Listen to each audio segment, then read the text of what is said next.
Hello my dear students, நம்ம இப்ப பார்த்துட்டு இருக்கிறது class 10 electricity part 4 video. So இந்த வீடியோல நம்ம என்ன பார்க்க போறோம் அப்படின்னு பார்த்துட்டீங்கன்னா series connectionனா என்ன, parallel connectionனா என்ன. ஏன்னா இதுக்கு முன்னாடி part 1, 2, 3ல என்னென்னலாம் டாபிக் பார்த்தோம்னா what is current and அதுக்கப்புறம் what is 1 ampere and அதுக்கப்புறம் what is potential difference and potential, அப்புறம் what is 1 volt, அப்புறம் ஓம்ஸ் லா பார்த்தோம். ஓம்ஸ் லா வந்து எப்போ யூஸ் பண்ண முடியும், எப்போ யூஸ் பண்ண முடியாது, ஓம்ஸ் லா வந்து கிராஃப் வச்சு நம்ம செக் பண்ணி பார்த்தோம். ரெசிஸ்டன்ஸ்னா என்ன, ரெசிஸ்டிவிட்டினா என்ன அப்படிங்கிறதெல்லாம் பார்த்தோம். ஸோ இப்போ அதெல்லாம் முடிஞ்சதுக்கப்புறம் இப்போ நம்ம எதுக்கு வந்திருக்கோம்னா சீரீஸ் கனெக்ஷன்னா என்ன, பேரலல் கனெக்ஷன்னா என்ன அப்படிங்கிறது. இப்போ ஃபர்ஸ்ட் பாருங்க, நான் ஒன்று சொல்றேன். சீரீஸ் கனெக்ஷன் எப்படி இருக்கும்னு பார்த்துட்டீங்கன்னா, இப்போ நீங்கள் ஒரு ஒயர் எடுத்திருக்கீங்க. இந்த ஒயரில் வந்து பார்த்துட்டிங்கன்னா இங்கே ஒரு ரெசிஸ்டரை நான் கனெக்ட் பண்ணுறேன். அப்படியே அந்த ஒயர் அப்படியே கண்டினியூ பண்ணி இப்படி நான் கனெக்ட் பண்ணுறேன். இந்த இதில் நான் கனெக்ட் பண்ணுறேன். இப்படி இருந்துச்சுன்னா இதுக்கு பேர் சீரீஸ் கனெக்ஷன். ஓகேவா? இதுக்கு பேர் சீரீஸ் கனெக்ஷன். இது எல்லாத்தையுமே வந்து பார்த்துட்டிங்கன்னா நான் ஒரு பேட்டரியில் நான் கனெக்ட் பண்ணியிருக்கேன். விங்கிறது இது வழியாக வந்து பார்த்துட்டிங்கன்னா ஐங்கிற கரண்ட் வந்து பார்த்துட்டோம்னா ஃப்ளோ ஆகும், பாசிட்டிவ் டு நெகட்டிவ் இந்த டைரெக்ஷனில் எனக்கு நான் போட்டிருக்கேன். ஓகேவா? இந்த ரெசிஸ்டரோட ரெசிஸ்டன்ஸ் வந்து பார்த்துட்டிங்கன்னா R1, R2, R3 அப்படின்னு நம்ம வச்சுக்கலாம். ஓகேவா? இப்போ நம்ம என்ன சொல்கிறேன்னு பாருங்க, இங்கே ஒரு ஸ்டேட்மெண்ட் சொல்கிறேன் பாருங்க. இங்கே என்ன எழுதுறேன்னு பார்த்துட்டிங்கன்னா கனெக்ட், இடம் பார்த்தாது, அதனால எப்படி நான் கிளியர் பண்ணிட்டு தான் மறுபடியும் நான் எழுதுவேன். So connect three resistors of resistance R1, R2, R3 connected in series. ஓகேவா?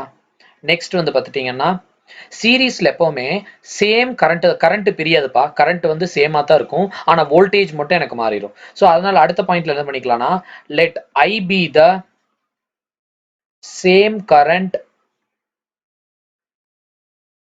that flows through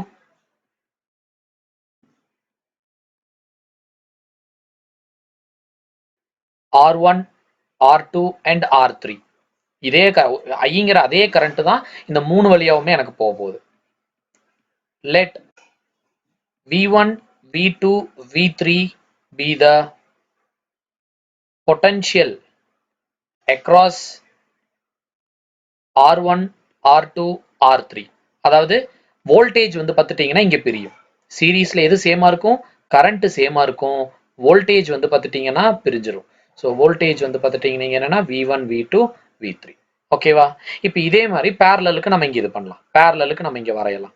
so parallel connection எப்படி இருக்கும்னு பார்த்துட்டீங்கன்னா இந்த இதுல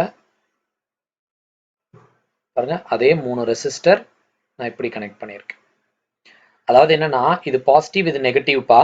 ஸோ பாசிட்டிவ் நெகட்டிவ், இந்த நெகட்டிவ் அடுத்த பாசிட்டிவ் கூட இப்படி கனெக்ட் ஆகும், நெகட்டிவ் பாசிட்டிவ் நெகட்டிவ் இப்படி இருக்கும். புரிஞ்சா? பட் வேற இங்க அப்படி கிடையாது. இங்க பாருங்க, 3 ரெசிஸ்டரையும் ஒரே ஒயர்ல ஜாயின் பண்ணி பேட்டரி கூட கனெக்ட் பண்ணியிருக்கேன். அப்ப என்ன அர்த்தம்னா பாருங்க, இந்த எண்டு எல்லாமே பாசிட்டிவ். பாருங்க எல்லாமே இங்க பாசிட்டிவ்ல, ஏன்னா இந்த மெயின் பாசிட்டிவ்ல கனெக்ட் பண்ணியிருக்கேன். இந்த எண்டு எல்லாமே நெகட்டிவ், ஏன்னா இது எல்லாமே இங்க ஒரே இதில் கனெக்ட் பண்ணியிருக்கேன். இங்க இது வரைக்கும் கரண்ட் ஐன்னு போகும், இங்க போனதுக்கு அப்புறம் பிரிஞ்சிடும். ஏன்னா 3 ரெசிஸ்டர் தனித்தனியா இருக்கா. அப்ப இந்த 3 ரெசிஸ்டர் வழியா போகக்கூடிய கரண்ட்டும் I1, I2, I3 அப்படின்னு சொல்லிட்டு 3ஆ பிரிஞ்சிடும். ஓகேவா? இது மாறாது, R1, R2, R3 அதே ரெசிஸ்டர்ஸ் தான். அப்ப இங்க நீங்க ஸ்டேட்மெண்ட் எப்படி எழுதுவீங்க? Connect 3 resistors of resistance R1, R2, R3 connected in parallel. அடுத்த பாயிண்ட் என்ன சொல்வீங்க? let V be the same potential difference across all resistors R1, R2, R3. அப்ப அடுத்த பாயிண்ட் என்ன எழுதுவீங்க? இங்க எழுதுறதுக்கு இங்க கேப் இல்லப்பா, அதனால எப்படி இப்படின்னு விட்டுறேன் நானு. அதாவது let I1, I2, I3 be the different current for R1, R2, R3. இப்ப கன்ஸ்ட்ரக்ஷன் என்னன்னு புரிஞ்சா? இது எப்படி வந்து பார்த்துட்டோம்னா டயக்ராம் போட்டிருக்காங்க அப்படிங்கிறது உங்களுக்கு புரிஞ்சா? இது எப்படி டிரைவ் பண்றது அப்படிங்கறத இப்ப நான் சொல்லித்தரேன். ஓகே, இதை நம்ம இப்போ டிரைவ் பண்ணலாம். எப்படி டிரைவ் பண்ணலாம் பாருங்க. ஸ்டார்டிங் ஈக்குவேஷன் எப்படி இருக்கும் அப்படின்னு பார்த்துட்டீங்கன்னா, இங்க எதுப்பா ஸ்பிளிட் ஆகுது? கரண்ட் ஸ்பிளிட் ஆகுதா இல்ல வோல்டேஜ் ஸ்பிளிட் ஆகுதா? வோல்டேஜ் தானே ஸ்பிளிட் ஆகுது. பாரு, விங்கிற வோல்டேஜ் எனக்கு எப்படி ஸ்பிளிட் ஆகுது? V1 V2 V3. அப்ப அதுல இருந்து நம்ம ஸ்டார்ட் பண்ணலாம். ஸோ விங்கிறது எனக்கு எப்படி ஸ்பிளிட் ஆகுது? V1 V2 V3. அப்ப 3 வோல்டேஜ் பிரஸ் பண்ணா எனக்கு டோட்டல் வோல்டேஜ் கிடைக்கணும்ல. இப்ப சே ஃபார் எக்ஸாம்பிள் எனக்கு இது ஒன்னொன்னு 2 வோல்ட் அப்படின்னா, அப்ப டோட்டல் பேட்டரி எவ்வளவுன்னு கேட்டாங்கன்னா 6 வோல்ட் பேட்டரி கனெக்ட் பண்ணிருக்கேன்னு அர்த்தம். கரெக்டா? அப்போ let this be an equation number 1. ஓகேவா? அப்ப அடுத்தது வந்து பாத்துட்டீங்கன்னா இந்த இடத்துல by Ohm's law. By Ohm's law இது நீங்க எப்படி போடலாம்? ஓம்ஸ் லாவோட ஃபார்முலா என்ன? V is equal to IR. அப்ப அதுக்கேத்த மாதிரி இங்க 3 ஸ்பிளிட் பண்ணலாமா? இங்க 3 தான் நம்ம ஸ்பிளிட் பண்ணோம். ஏன்னா என்கிட்ட V1 V2 V3 இருக்குதுல்ல. அப்ப இந்த 3 இதை நீங்க எப்படி ஸ்பிளிட் பண்ணுவீங்க? V1 is equal to IR1. ஏன்னா I மாறது இல்ல, அதனால I அப்படியே போட்டுட்டேன். ஸோ R1க்கு V1ங்கிற வோல்டேஜ் போதா? அதே மாதிரி வந்து பார்த்துட்டீங்கன்னா V2 is equal to IR2. அப்புறம் V3 is equal to IR3. இது எல்லாம் let this be an equation number 2. இந்த 2 கொண்டு வந்து ஈக்குவேஷன் நம்பர் 1ல சப்ஸ்டிட்யூட் பண்ணுங்க. அப்போ 1ல போட்டா எனக்கு என்ன கிடைக்கும்? V is equal to IR1 plus IR2 plus IR3. இது வரைக்கும் ஓகேவா?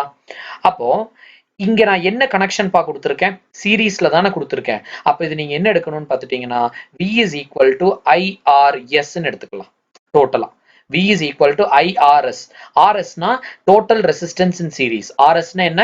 total resistance in series இல்லாட்டி effective resistance in series. நீங்க எப்படி வேணாலும் சொல்லிக்கலாம். ஓகேவா? அப்போ இத கொண்டு வந்து பார்த்துட்டோம்னா இப்ப let this be an equation number 3 ன்னு வச்சுக்கலாம். அப்ப இத கொண்டு வந்து 3ல போடலாமா? 3ன எந்த இடத்துல போடுவீங்க? பாருங்க, இடம் பத்தல, இருந்தாலும் நான் இதுக்குள்ளேயே எழுதுறதுக்கு ட்ரை பண்றேன். இங்க நீங்க போடுவீங்களா? அப்ப இது என்னவா மாறிரும்? IRS is equal to I காமனா வெளிய எடுத்துடலாம் இந்த இடத்துல. R1 plus R2 plus R3 இப்படி இருக்குமா? So I get cancelled. அப்ப ஃபைனல் ஆன்சர் எனக்கு இது என்னவா இருக்கும்? பாருங்க, கலர் சேஞ்ச் பண்ணி எழுதிக்கிறேன். So RS is equal to R1 plus R2 plus R3. இதுதான் ஃபைனல் ஆன்சர். RS னா என்ன? Effective resistance in series are total resistance in series. ஓகேவா? அதாவது இது மொத்தம் இதோட எல்லா ரெசிஸ்டன்ஸையும் என்னன்னு சொல்றானுங்க? RS ன்னு சொல்றானுங்க. அப்ப இதுக்கு ஸ்டேட்மெண்ட் எப்படி சொல்லணும்னு பாருங்க. Effective resistance in series is numerically equal to the algebraic sum of individual resistance in series. ஓகேவா? பாருங்க, effective resistance in series is numerically equal to the algebraic sum of individual resistance in series. Statement புரிஞ்சா? இப்போ இதே மாதிரி இந்த பக்கத்துக்கு நம்ம எழுதிட்டு வரலாம். இங்க எதுப்பா ஸ்பிளிட் ஆகுது? வோல்டேஜ் ஸ்பிளிட் ஆகுதா? கரண்ட் ஸ்பிளிட் ஆகுதா? வோல்டேஜ் சேமா தான் இருக்கும். பேரலல்ல வோல்டேஜ் அப்படியே தான் இருக்கும். ஓகேவா? ஓகே. சோ இதுல வந்து கரண்ட் தானே ஸ்பிளிட் ஆகுது. கரண்ட் எனக்கு என்னவா ஸ்பிளிட் ஆகுது? I வந்து எப்படி ஸ்பிளிட் ஆகுது? I1 plus I2 plus I3. So let this be an equation number 1. ஓகேவா? அடுத்தது பை ஓம்ஸ் லா படி I கண்டுபிடிக்கிறதுக்கு ஃபார்முலா என்ன பாருங்க. இதுல இருந்து I கண்டுபிடிக்கலாம்ல. V is equal to IR இருக்குல்ல. அதுல இருந்து I கண்டுபிடிக்கலாமா? I is equal to எனக்கு என்ன வரும்? V divided by R இருக்குமா? R வந்து பார்த்தோம்னா இங்க P போட்டுக்கலாம். ஏன்னா ரெசிஸ்டன்ஸ் எல்லாத்தையும் எப்படி கனெக்ட் பண்ணியிருக்கேன்? பேரலல்ல கனெக்ட் பண்ணியிருக்கேன். அதனால எனக்கு இது இப்படி இருக்கட்டும். ஓகேவா? இப்போ என்ன பண்ணலாம்னா let this be an equation number 2. கொஞ்சம் மாத்திக்கிறேன் இதுக்கு ஏன்னா இங்க ரெண்டாவது டைம் போடுற மாதிரி ஆயிடுச்சு. அதனால இப்போ இது ஈக்குவேஷன் நம்பர் 2ன்னு எடுத்துக்கலாம். ஓகேவா? இப்போ இத வந்து நான் மூணா பிரிக்கணும்ல. ஏன்னா வந்து என்கிட்ட 3 ரெசிஸ்டருக்கு 3 கரண்ட் போகுது. அப்ப இது எப்படி பிரிப்பீங்க? I1 is equal to V divided by R1. I2 is equal to V divided by R2. அப்புறம் I3 is equal to V divided by R3. இது ஈக்குவேஷன் நம்பர் 3. ஓகேவா? இப்போ என்ன பண்ணலாம்? ஈக்குவேஷன் நம்பர் 2, 3 ரெண்டையும் கொண்டு வந்து ஈக்குவேஷன் நம்பர் 1ல போடுங்க. 2 and 3 in equation number 1. இப்போ போட்டா எனக்கு என்ன ஆயிரும் இந்த இடத்துல? I வர இடத்துல V divided by RP is equal to இங்க என்ன வரும்? V divided by R1 plus V divided by R2 plus V divided by R3. ஓகேவா? அடுத்த ஸ்டெப்ல என்ன பண்ணிக்கலாம்? V ஐ காமனா வெளிய எடுத்துடலாமா? சோ இது அப்படியே இருக்கும். V divided by RP is equal to இந்த V எல்லாம் காமனா வெளிய எடுத்துடலாம். அப்ப V ஐ வெளிய எடுத்தாச்சுனா 1 divided by R1 plus 1 divided by R2 plus 1 divided by R3. அப்போ V கேன்சல் ஆயிரும். நான் கலர் சேஞ்ச் பண்ணி எழுதிக்கிறேன். அப்ப ஃபைனல் ஆன்சர் என்னவா இருக்கும்னு பார்த்துட்டீங்கன்னா 1 divided by RP is equal to 1 divided by R1 plus 1 divided by R2 plus 1 divided by R3. ஓகேவா? அப்ப இதுக்கு எப்படி ஸ்டேட்மெண்ட் சொல்லணும்னு பாருங்க. reciprocal of the effective resistance in parallel.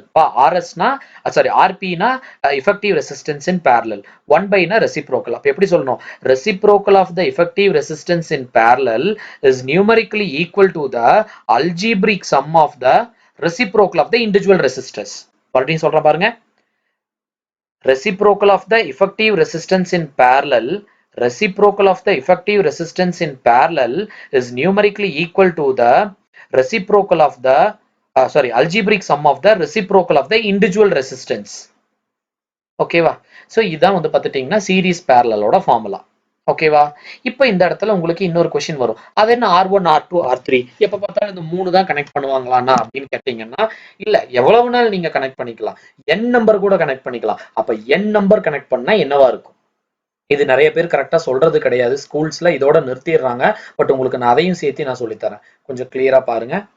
n number of resistors இருந்துச்சுன்னா என்ன ஆகும்? சீரிஸ் பேரலலுக்கே தான் நான் மறுபடியும் போட போறேன். பாருங்க. Series and parallel. n number of resistors connect பண்ணிருக்காங்க. பாருங்க. R1 R2 இப்படி போயிட்டே இருக்கு. Rn இதுவரை கனெக்ட் பண்ணிருக்காங்க. connected to the same battery. இது வழியா Iங்கிற கரண்ட் போகுது. இது R1 R2 இது Rn. இதுக்கு பேட்டரிக்கு வந்து பார்த்துட்டீங்கன்னா V1 V2 இப்படி எது வரைக்கும் போகும்? Vn வரைக்கும் எனக்கு போகும். ஓகேவா? சோ ஆல்ரெடி நம்மளுக்கு ஃபார்முலா தெரியும். ரெசிஸ்டர்ஸ் நீங்க சீரிஸ்ல கனெக்ட் பண்ணீங்கன்னா ஃபார்முலா எனக்கு என்ன? R1 R2 R3 இப்படி எப்படி போகும்? till Rn வரைக்கும் போகும். ஓகேவா?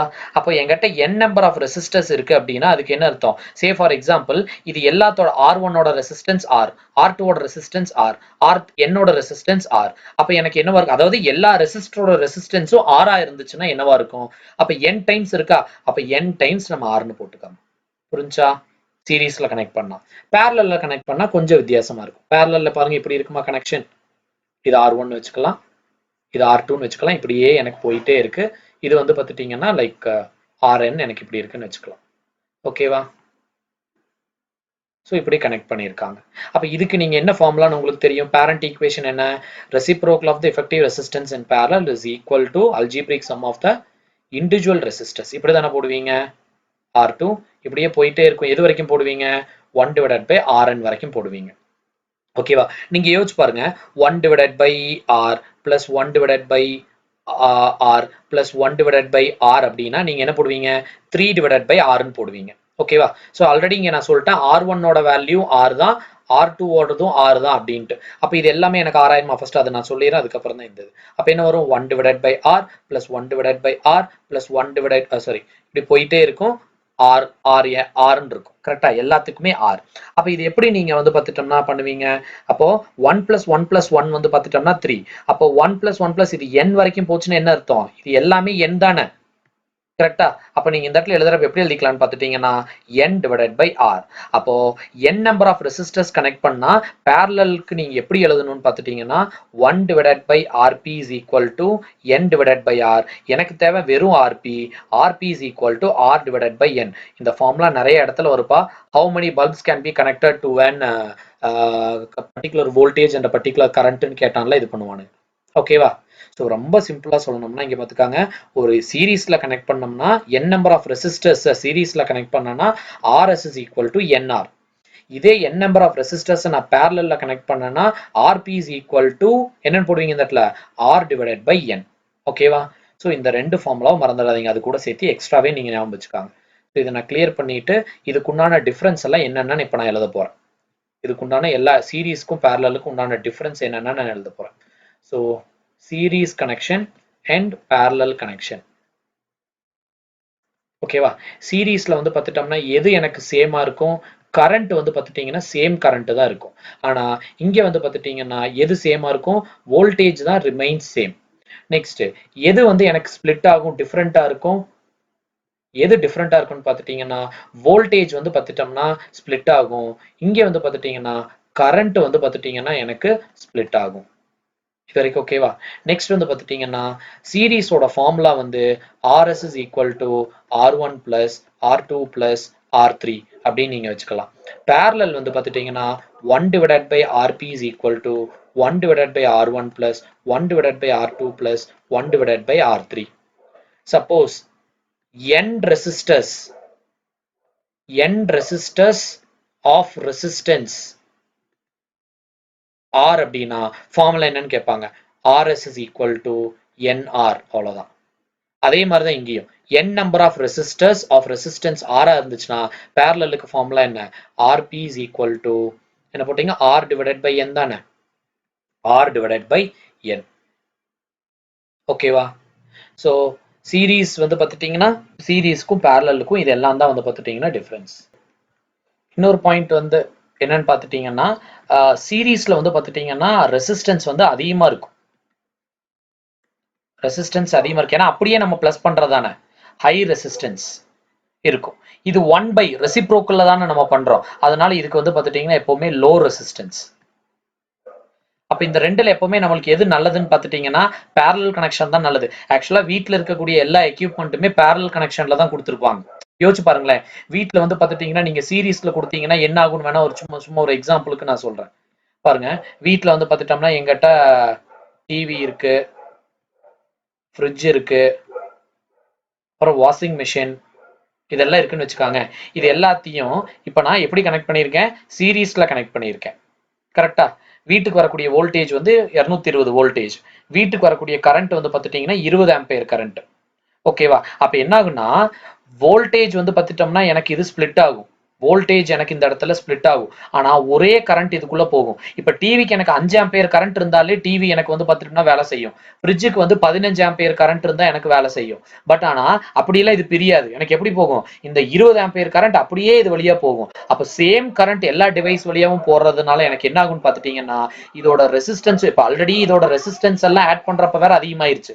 ஓகேவா? அப்ப என்ன ஆகுனா சேம் கரண்ட்டும் போகுது, ரெசிஸ்டன்ஸும் அதிகமாயிருச்சு. அப்ப என்ன பார்த்தீங்கன்னா இது வந்து அப்படியே வெடிச்சிடும். இப்படி கனெக்ட் பண்றது இட் இஸ் ஹைலி டேஞ்சர். இப்படி பண்ண மாட்டாங்க. அப்ப வீட்ல எப்படி கனெக்ட் பண்ணுவாங்கன்னு பார்த்துட்டீங்கன்னா டிவி இப்படி கனெக்ட் பண்ணிருப்பாங்க, ஃப்ரிட்ஜ் இருக்கும், அண்ட் அதுக்கப்புறம் வந்து பார்த்துட்டீங்கன்னா வாஷிங் மிஷின் இருக்கும். ஸோ இதை வந்து பார்த்துட்டோம்னா நம்ம வீட்டில் இப்படி கனெக்ட் பண்ணியிருக்கேன்னு வச்சுக்காங்களேன். ஸோ 220 வோல்டேஜ் எல்லாத்துக்கும் சேம் வோல்டேஜ் தான். வோல்டேஜ் எனக்கு தெரியாது. சேம் 220 வோல்டேஜ் தான். நீங்க எந்த டிவைஸ் நீங்க பின்னாடி திருப்பி பார்த்தீங்கன்னாலும் போட்டிருப்பாங்க 220 வோல்ட். நீங்க TV, fridge, washing machine, induction stove எல்லாம் எங்கேயாச்சும் போட்டீங்கன்னா ஒரு ஸ்டிக்கர் ஒட்டியிருப்பானுங்க. It works under 220 volt, 220 to 230 volt அப்படின்னு சொல்லிட்டு ஒரு ஸ்டிக்கர்லாம் ஒட்டியிருப்பாங்க. ஸோ அப்போ என்னன்னா நம்ம வீட்டில் எல்லா டிவைசஸ் இட் ஒர்க்ஸ் அண்டர் 220, அதாவது ஆல்டர்னேட்டிங் கரண்ட். ஓகேவா? ஸோ இங்க வரைக்கும் வந்து பார்த்துட்டீங்கன்னா எனக்கு கரண்ட் எப்படி போகும்னு பார்த்துட்டீங்கன்னா 20 ஆம்பியர் கரண்டா எனக்கு போயிட்டு இருக்கும். இங்க போறப்போ வந்து பார்த்துட்டீங்கன்னா கரண்ட் எந்தெந்த டிவைஸ்க்கு எவ்வளவு தேவையோ அதுக்கேற்ற மாதிரி அதுவே ஸ்பிளிட் பண்ணிக்கும். ஓகேவா? சோ அதுக்கேற்ற மாதிரி வந்து பார்த்துட்டீங்கன்னா அது ஸ்பிளிட் பண்ணிக்கிறோம். அப்போ வீட்டில் இருக்கக்கூடிய டொமஸ்டிக் கரண்ட் இப்படி கனெக்ட் பண்றதுனால இன்னொரு நல்ல விஷயம் என்ன? இது எல்லாத்தோட ரெசிஸ்டன்ஸும் வந்து பார்த்துட்டீங்கன்னா எனக்கு கம்மி. பேரலல்ல கனெக்ட் பண்ணியிருக்கறதுனால லோ ரெசிஸ்டன்ஸ் தான் இருக்கும். ஓகேவா? ஸோ ரெசிஸ்டன்ஸ் கம்மியா இருக்கிறதுனால கரண்ட் ஃப்ளோ வந்து பார்த்துட்டீங்கன்னா இங்க எனக்கு அதிகமாகவும் இருக்கும். ஸோ இதுவும் ஒரு நல்ல விஷயம் தான். அவங்க கேட்பாங்க வீட்டுக்கு கனெக்ட் பண்ணி இருக்கிறது வந்து டொமஸ்டிக் கனெக்ஷன் வந்து என்ன டைப் ஆஃப் கனெக்ஷன்? பேரலல். ஏன் பேரலல்னு கேட்டாங்கன்னா பேரலல்ல கனெக்ட் பண்றப்போ ரெசிஸ்டன்ஸ் கம்மியா இருக்கும், கரண்ட் வந்து ஸ்பிளிட் ஆகி எனக்கு ஒரு டிவைசஸ்க்கு எவ்வளவு தேவையோ அந்த கரண்ட் அது போகும், வோல்டேஜ் ரிமைன்ஸ் கான்ஸ்டன்ட். சீரீஸ்ல கனெக்ட் பண்ண அப்படி கிடையாது. ரெசிஸ்டன்ஸ் அதிகமாயிரும், கரண்ட் ஃப்ளோ வந்து பார்த்துட்டீங்கன்னா எனக்கு ரொம்ப கம்மியாயிரும். ஏன்னா அது ரெசிஸ்டன்ஸ் அதிகமாகிறதுனால கரண்ட் ஃபுல்லா அதுவே உறிஞ்சுக்கிறோம். அண்ட் அது மட்டும் இல்லாம என்னன்னா சேம் கரண்ட் எல்லா டிவைஸ் வழியா போறதுனால டிவைசஸ் வந்து ஷார்ட் சர்க்யூட் டேமேஜ் ஆகிறதுக்கு நிறைய சான்சஸ் இருக்கு அப்படின்னு சொல்லணும். ஓகேவா?